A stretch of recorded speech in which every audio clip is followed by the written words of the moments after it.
तो कहते हैं ना कि जब कोई भी देश दूसरे देशों को नुकसान पहुंचाने की हद पार कर जाता है तो उससे सारे देश पीछा छुड़ाने लगते हैं।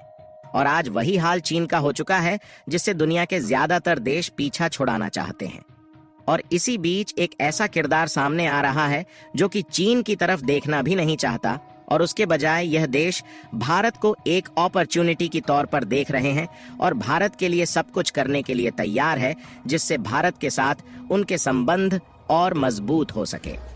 हम बात कर रहे हैं यूरोप के जर्मनी देश की, जिसके चांसलर यानी कि प्राइम मिनिस्टर अचानक भारत के पीएम मोदी से मिलने के लिए नई दिल्ली में पहुंचे हुए हैं। और इनका कहना है कि यह चीन की कंपनियों से अपनी डिपेंडेंसी हटाना चाहते हैं और भारत की कंपनियों के साथ मिलकर पार्टनरशिप को और भी ज्यादा बढ़ाना चाहते हैं। और सबसे पहली बात तो यह है कि दोनों देशों के बीच डिफेंस सेक्टर को लेकर एग्रीमेंट फाइनलाइज किए गए, और साथ ही जर्मनी ने भारत को 6 सबमरीन खरीदने के लिए एक बेहद ही सस्ता ऑफर दिया है,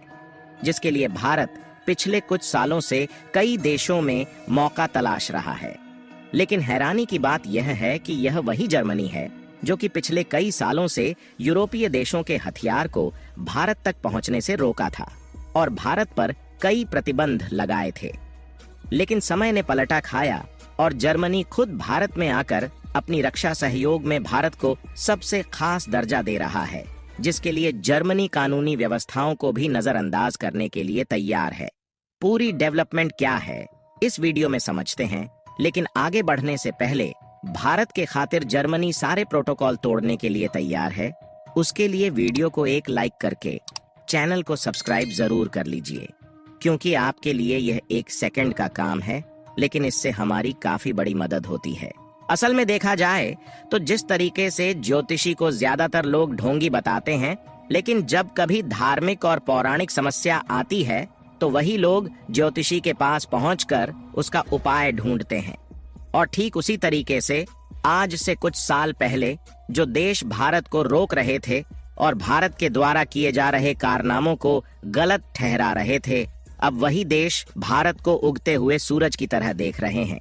और जब चीन जैसे देश के दलदल में बुरी तरीके से फंस चुके हैं, तो वहां से निकलने का उपाय उन्हें केवल भारत में दिखाई दे रहा है। और इसमें खासकर यूरोपीय देश चीन के साथ अपने व्यापार को कम करना चाहते हैं और साथ ही अपने डिफेंस सेक्टर को भी भारत के साथ पार्टनरशिप में आगे बढ़ाना चाहते हैं। दरअसल बात की जाए यूरोपीय देशों की, तो यह भारत से फायदा तो जरूर उठाते हैं, लेकिन हमेशा से ही इनका भेदभाव पूर्ण रवैया भारत के खिलाफ देखने को मिलता है।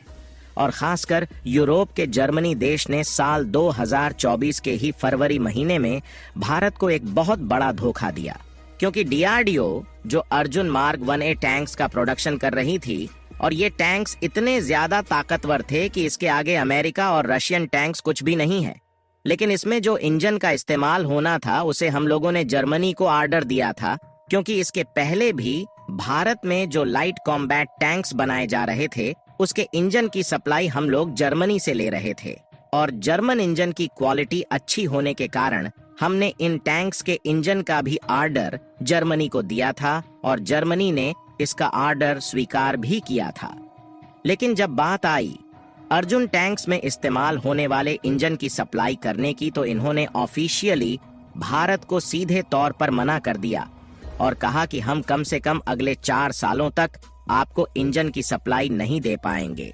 हालांकि यहाँ पर भारत बहुत बुरी तरीके से फंस गया था, क्योंकि भारत की डीआरडीओ खुद के लिए तो अर्जुन टैंक्स बना ही रहा था, साथ ही अफ्रीका की तरफ से भी इन टैंक्स को बनाकर एक्सपोर्ट करने का ऑर्डर लिया था। और शायद जर्मनी नहीं चाहता था कि भारत अफ्रीका में इस तरीके के खास टैंक्स की सप्लाई करके कमाई करे और जर्मनी जैसे देशों का धंधा अफ्रीका से बंद हो जाए, इसीलिए उन्होंने इंजन बनाने से ही मना कर दिया। हालांकि जब इस तरीके का सवाल खड़ा हुआ तो भारत की डीआरडीओ ने इंजन बनाने पर खुद काम किया और 1 से 1.5 महीने के भीतर खुद का नया इंजन बनाकर तैयार कर लिया। यानी कि जर्मनी ने भारत को रोकने के लिए अपनी फुल कोशिश की, लेकिन भारत को रोकने की उनकी कोशिश नाकाम हो गई। और खबर निकल कर आ रही है कि अब जर्मनी खुद भारत के पीछे हाथ धोकर पड़ चुका है और यह किसी भी हद पर जाकर अपनी पनडुब्बी इंडियन नेवी को बेचना चाहते हैं। और रिपोर्ट में आप देख पाएंगे कि उन्होंने भारत को विशेष दर्जा भी दे दिया। दरअसल बदलते समय के साथ तकनीकें भी अब बदल चुकी है और अगर अब समुद्री क्षेत्र की रक्षा करना है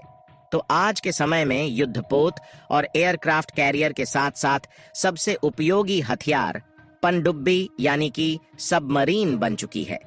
क्योंकि सबमरीन पानी के अंदर काफी तेजी के साथ चल सकती है और किसी भी खुफिया जानकारी को पता लगाने के साथ साथ मिसाइल अटैक भी कर सकती है। और जिस तरीके से चीन समुद्र के इंडो पैसिफिक रीजन में अपनी गतिविधियां कर रहा है उससे भारत काफी ज्यादा परेशान है। इसीलिए भारत नहीं चाहता कि भविष्य में चीन हमारे लिए भारी पड़े, जिसके सॉल्यूशन के लिए भारत ने पिछले साल प्रोजेक्ट 75 के तहत 6 सबमरीन को स्वदेशी तौर पर डेवलप करने के प्रोजेक्ट पर काफी ज्यादा ध्यान दिया है, क्योंकि आज के समय हमारे पास कुल 17 पनडुब्बियां हैं, जिनमें से एक परमाणु पनडुब्बी है और बाकी की पनडुब्बियां नॉर्मल है। और इसी में से कुछ पनडुब्बियां काफी ज्यादा पुरानी हो चुकी हैं और उन्हें सेवा से बाहर किया जा रहा है। इसलिए हमारी कोशिश है कि इस बार पनडुब्बियों को हम खुद भारत में डेवलप करें, जिससे हमारी आत्मनिर्भरता भी बढ़ेगी। हालांकि भारत की कई कंपनियां इस पर काम कर रही हैं, लेकिन इसमें टेक्नोलॉजी को लेकर काफी सारी समस्याएं आ रही हैं, जिसके लिए हमें किसी ऐसे देश की मदद चाहिए जो कि हमारे साथ मिलकर इस प्रोजेक्ट पर काम कर सके, क्योंकि यह प्रोजेक्ट कोई छोटा मोटा नहीं है, जिससे इसकी अनुमानित लागत लगभग 43,000 करोड़ रुपए से अधिक है, जो कि अपने आप में ही एक बहुत बड़ा अमाउंट है। और यह प्रोजेक्ट काफी बड़ा होने के कारण जर्मनी की कंपनी TKMS यानी कि थिसेनक्रुप मरीन सिस्टम्स भारतीय नौसेना के 6 पनडुब्बी सौदे के लिए स्पेन की फर्म नवांतिया के साथ आपस में भिड़ चुकी है और दोनों देशों के आपस में भिड़ने के कारण इसका फायदा भारत को हो रहा है, क्योंकि कम लागत में भारत के लिए काफी सारे ऑप्शन खुल चुके हैं। और जो जर्मनी किसी देश को अपनी 100% टेक्नोलॉजी ट्रांसफर नहीं करता, उसी जर्मनी ने भारत में खुद आकर मिलिट्री परचेज के मामले में भारत को विशेष प्रकार का दर्जा दिया है और 100% टेक्नोलॉजी भी ट्रांसफर करने के लिए रेडी है। लेकिन अब सवाल आता है कि जो जर्मनी हमेशा से ही भारत को रोकने की कोशिश कर रहा था, वही जर्मनी इतनी आसानी से सबमरीन के प्रोजेक्ट पर काम करने के लिए खुद तैयार क्यों हो गया है?